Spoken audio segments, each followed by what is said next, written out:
लोग अपने बुद्धि विवेक से पिछले 5 साल के अनुभव के आधार पर जिस तरीके से किसान, गरीब, मजदूर, हमारे कर्मचारियों का, नौजवानों का, हमारे छोटे दुकानदारों का शोषण हुआ, पूरे हरियाणा में भी हुआ और पूरे देश में भी हुआ। आज दिन है कि उसके खिलाफ एक मजबूत जनादेश हरियाणा की जनता और महाराष्ट्र की जनता देगी। और जो हमारा छत्तीस बिरादरी का भाईचारा जिसके लिए हरियाणा जाना जाता था, उसको जिस तरीके से छिन्न भिन्न किया, बार बार प्रदेश को जलवाने का काम किया, तो जो ऐसी ताकतें थी उनको भी सबक सिखाने का काम समस्त हरियाणा में होगा। कानून का राज स्थापित होगा और उसके लिए मैं समझता हूँ कि अच्छे लोगों को चुनने की ज़रूरत है। जो कहते थे 75 बार, अब वो होंगे सत्ता से बाहर, टूटेगा उनका अहंकार। ये लोगों ने मन बनाया है और यही मैं समझता हूँ कि जब 24 तारीख को नतीजे आएंगे तब ये स्पष्ट दिखाई देगा कि किस तरीके से जब लोग सत्ता का दुरुपयोग करते हैं, धन बल और सरकारी मशीनरी का दुरुपयोग करते हैं, जब अहंकार उनमें आ जाता है तो उसका क्या असर होता है।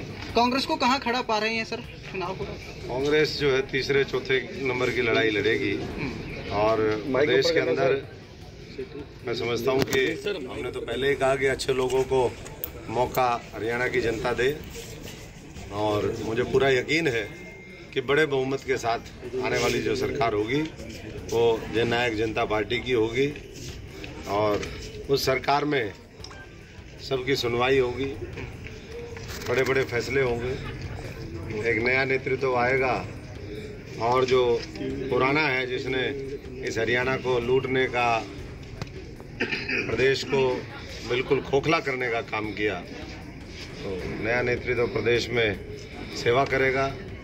राज तो मैं नहीं कहूँगा, राज तो बड़े दूसरी।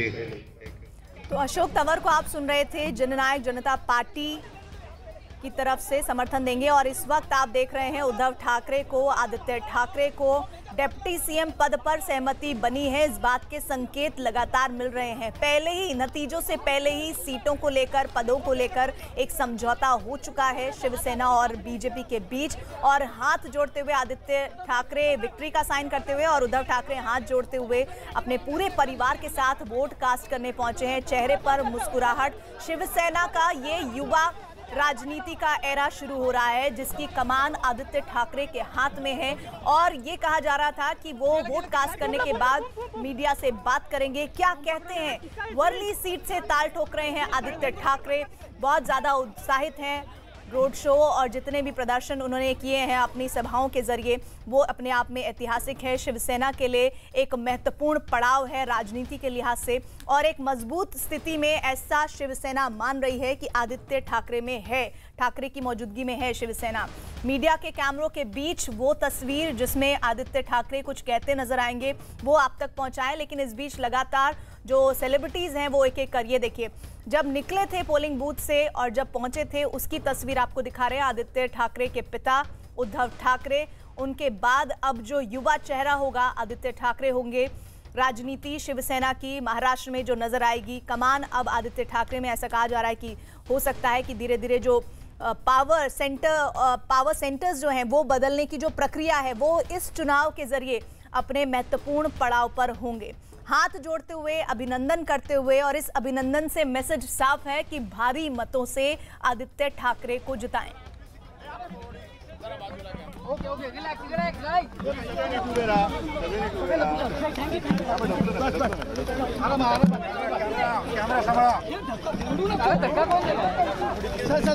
अरे थोडे मागे वा ना, मोठी तुम्ही असं वाटतं। ऊपर लेना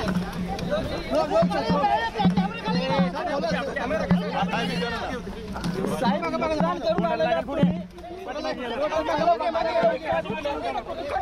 पावसाने थोडी उघडी घेतली, मतदान देखील उत्स्फूर्त होत आहे, आपली काय प्रतिक्रिया आहे? नाही, मी सगळ्यांना हात जोडून विनंती करेल, मी तर मतदान केलेलंच आहे आणि हे मतदान महाराष्ट्र विषयासाठी सर्वांनी करावं हे मी आवर्जून सगळ्यांना हात जोडून विनंती करतो। उद्धव ठाकरे मराठी में बोल रहे हैं, जब हिंदी में बोलेंगे तो आपको सुनवाएंगे या फिर थोड़ी देर बाद अनुवाद भी करके बता देंगे। शिवसेना के लिए ये चुनाव क्यों खास है? वो इसलिए खास है क्योंकि पहली बार ठाकरे परिवार का कोई सदस्य चुनावी मैदान में है। शिवसेना के लिए आदित्य ठाकरे के लिए जो सीट चुनी गई है वो है वर्ली सीट, वहां से वो अपनी किस्मत आजमा रहे हैं, जो अपने आप में एक इतिहास है।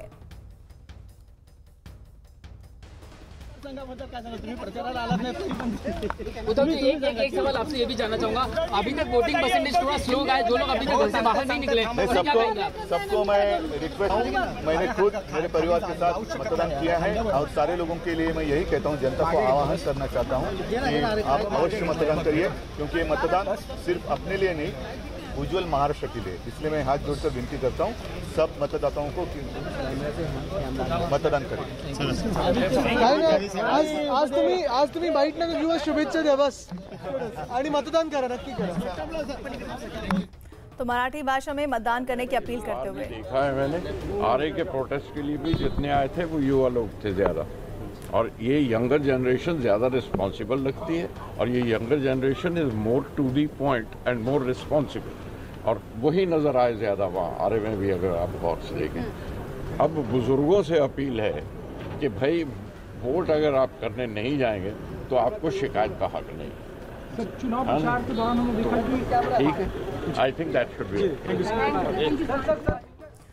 तो गुलजार गीतकार को आप सुन रहे थे, जो कह रहे थे कि युवा जो हैं इस बार बहुत दमखम से वोट कास्ट करने पहुंचेंगे। आशीष बांद्रा से हमारे साथ जुड़ रहे हैं। आशीष, क्या हालचाल है वहां पर? हाँ जी, इस वक्त सुभाष घई यहाँ पर पहुँचे हुए हैं और वोटिंग के लिए लगे हुए हैं लाइन कतारों में, और साथ ही साथ सबसे अहम बात कि इस वक्त जो है प्यारेलाल भी जो संगीतकार हैं वो भी यहाँ पर पहुँचे हुए हैं। कहीं ना कहीं सेलिब्रिटीज़ का जो है वो आना शुरू हो चुका है, और ये कतारें जो आपको दिखाई पड़ रही हैं उसी पोलिंग बूथ की तरफ जाने वाली कतारें हैं, और सुभाष घई आपको सामने दिखाई पड़ेंगे कि वो अब वोटिंग करके अपनी पत्नी के साथ बाहर आ चुके हैं, और अब जो है वो मीडिया से बातचीत भी करेंगे, और निश्चित तौर पर क्या जो है एक तरह से कहा जाए कि किस परिवेश में किस वजह से अपने वोटिंग के अधिकार का किस चीज़ को लेकर उन्होंने वोट किया है, ये सारी चीज़ें वो सामने रखेंगे। सुभाष घई साहब, वोटिंग के अधिकार का आपने पूरा इस्तेमाल किया है, सबको बात करता ना कहीं ना, जी बिल्कुल, सबसे बात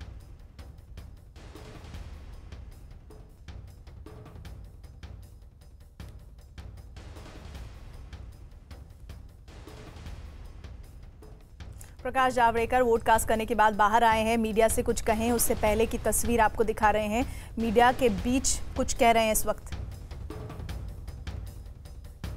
ब्रेक ले रहे हैं, पहुंचाएंगे प्रकाश जावड़ेकर